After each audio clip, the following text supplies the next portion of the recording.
अस्सलाम वालेकुम students, welcome back to my channel. आज हम डिस्कस करेंगे लेक्चर में 28, 29 और 30। लेक्चर में 28 का हमारा कुछ पार्ट रह गया था तो उसको डिस्कस करते हैं, देन हम डिस्कस करेंगे आगे।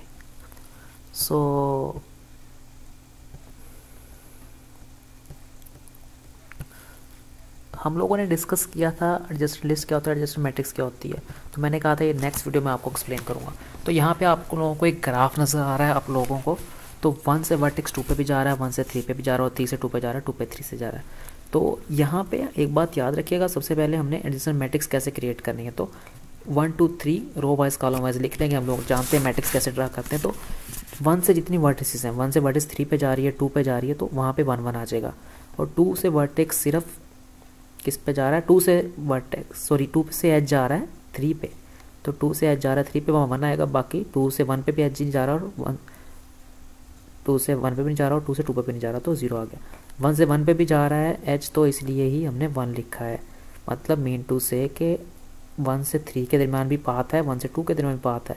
तो मतलब 1 से 2 के दरमियान एक क्या है, एच है, और 1 से 3 के दरमियान भी एच है, और 1 से 1 के दरमियान भी एक एच है, क्योंकि 1 पे सेल्फ रूल लगी है। तो इसलिए 1 1 लिखा है, बाकी 0 0 है।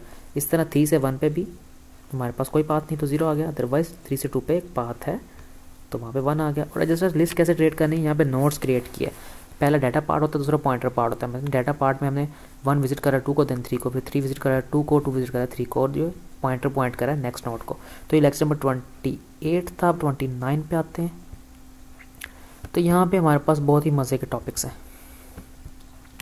ब्रेथ फर्स्ट रिसर्च सिंपल सी रिसर्च है, बाइनरी सर्च ट्री की तरह। हम एक नोट से स्टार्ट करते हैं या एक वर्टेक्स से स्टार्ट करते हैं, दूसरी नोट्स को विजिट करते जाते हैं, और जो उन नोट्स का मेन नोट से डिस्टेंस होगा उसको लेबल करेंगे 1 2 3 एक्सेट्रा एक्सेट्रा।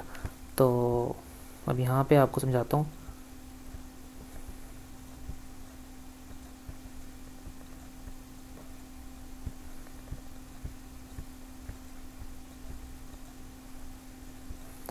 सबसे स्टार्टिंग नोड मैंने कहा था ऐसा, इसके इससे विजिट करेंगे, इस नोड को विजिट करेंगे, इस नोड को विजिट करेंगे। विजिट किया हमने, एक पाथ क्रिएट कर दिया, उनको नाम दे दिया, लेबल कर दिया 1 का। इस तरह आगे इस नोड से आगे दूसरी नोड्स को विजिट करेंगे, तो सर्कल ड्रा कर दिया, उनको लेबल का नेम दे दिया 2 का। तो रूट नोड से हमने स्टार्ट किया, स्टार्टिंग नोड से स्टार्ट किया। आई होप आपको क्लियर हो गया होगा। इसका कोड भी देख लेते हैं, सिंपल सा कोड है इसका। तो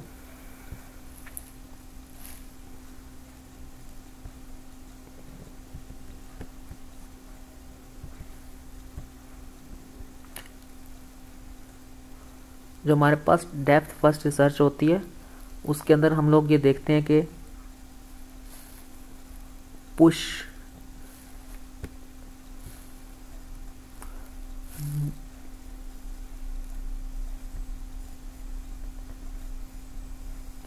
तो ये ब्रेथ फर्स्ट रिसर्च हम लोगों ने डिस्कस की। डेप्थ फर्स्ट रिसर्च मैं सिंटैक्स ही ढूंढ रहा था उसका, तो सिंटैक्स हमें नहीं मिला है उसका। तो ब्रेथ फर्स्ट रिसर्च का सिंटैक्स देखता हूँ मैं, अगर मिलता है तो। ये ब्रेथ फर्स्ट रिसर्च थी, अगर मैंने इसको डेप्थ फर्स्ट रिसर्च कह दिया तो उसके लिए सॉरी। तो सिंटैक्स इसका मैं ढूंढ रहा हूँ, आई होप मिल जाए तो अच्छा।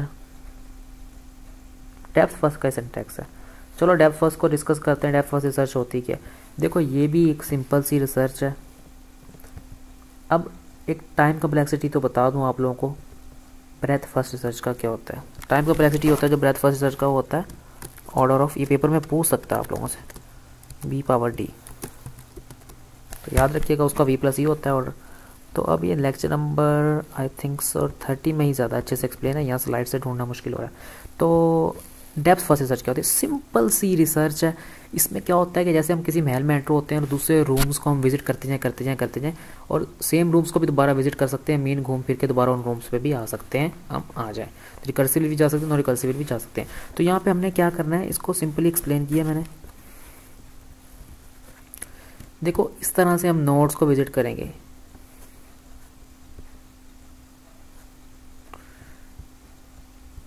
मैं ड्रा कर रहा हूँ नोड्स, आई होप आपको समझ आ रहा होगा। तो नोड 1 से नोड इस पे गए, नोड फिर इस पे गए, इनका कोई नेम होगा, और जो जिन नोड्स से हम विजिट करके जाते जा रहे हैं उनकी वैल्यूज़ को हमने फिर स्टैक में भी स्टोर करना है। ठीक है, ये स्टैक में स्टोर करना है। ये नोड 1 से इस पे गए, फिर इस पे गए, फिर घूम फिर के जहाँ जहाँ हम जा रहे हैं नोड से, और फिर जो वैल्यूज़ हम घूम फिर के इस नोड से इस पे गए। सपोज ये नोड 1 है, तो हमने स्टैक में स्टोर करना है कि 1 से ये क्यू है, ये आर है, तो यहाँ पे स्टैट में लिखते जाना है क्यू आर, फिर जो न्यू वैल्यूज आते जाएंगे वो प्रीवियस जो लेटेस्ट वैल्यू होगी उसको रिमूव करते जाएंगे। तो अब ये किस तरह से रिमूव करते जाएंगे, सिंपल सा है।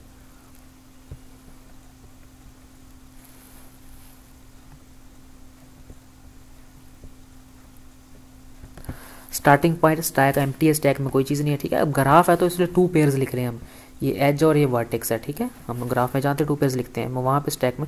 अब सबसे पहले हम विजिट करेंगे, ए से सी पे गए, ए से बी पे गए, जो प्रीवियस वैल्यू थी वो रिमूव हो गई, ये नल वाली वैल्यू रिमूव होगी। मैंने कहा प्रीवियस वैल्यू जो होती है रिमूव करते हैं, प्लेन स्वीप लॉगरिथम में भी डिस्कस करते हैं। ये देखें प्रीवियस वैल्यू रिमूव हो गई है, ये 2 वैल्यूज़ आ गई हैं। आई होप आपको आइडिया हो रहा होगा। तो अब इसको कॉपी करता हूँ,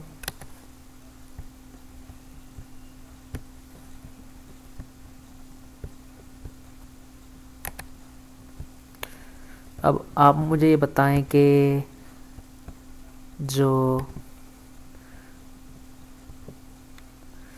ए से सी पे गए और ए से बी पे भी गए, ठीक है, ये तो क्लियर हो गया। अब दोबारा मैंने सी से डी पे जाना है, सी पे एफ पे जाना है, क्योंकि यहाँ पे सी आगे है, और सी से ए पे भी जा रहा हूँ, क्योंकि ये आगे भी जा सकते हैं, पीछे भी जा सकते हैं। मैंने कहा रिकर्सिव भी जा सकते हैं और रिकर्सिव भी जा सकते हैं। और सी से डी, सी से ए, सी से एफ चले गए। अब प्रीवियस वैल्यू ए सी थी वो रिमूव होगी ना, यहाँ पे देख लें प्रीवियस वैल्यू रिमूव करता जा रहा है। इस तरह हम नोड्स को विजिट करते जाएंगे करते जाएंगे करते जाएंगे, लास्ट में हमारे पास इस तरह से आ जाएगा। ये विजिट कर रहे हैं ना, प्लेन स्वीप लॉगरिथम आप लोग देख लो तो आपको अच्छे से और समझ आ जाएगा। डेप्थ फर्स्ट रिसर्च कर रहे हैं हम, ब्रेथ फर्स्ट रिसर्च कर चुके हैं।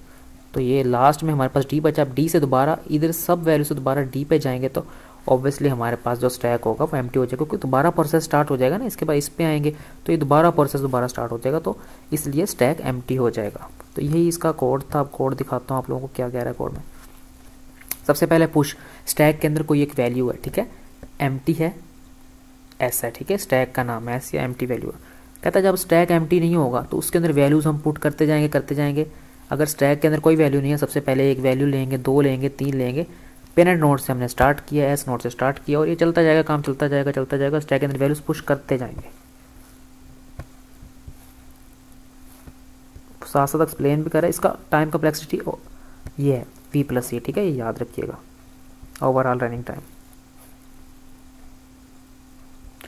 अब ये एन क्यू की फॉर्म में है, ठीक है। तो अच्छा, एडजेसेंट मैट्रिक्स की तरह ये किस तरह से है, ये भी एडजेसेंट मैट्रिक्स में किस तरह से इसकी एक्सप्लेनेशन है, सिंपल ही है। वो बैक की एग्जांपल यहाँ पे दी है, तो इसमें कोई भी चीज़ ज़्यादा वो नहीं है कि कॉम्प्लिकेटेड हो, तो मैंने इसी में एक्सप्लेन कर दिया। आगे थ्योरी बेस्ड चीज़ें लिखी हुई हैं। आई होप आपको क्लियर हो गया होगा। सो स्टैक क्या होता है वैसे, स्टैक जो होता है ना वो last in and first out का मेथड फॉलो करता है।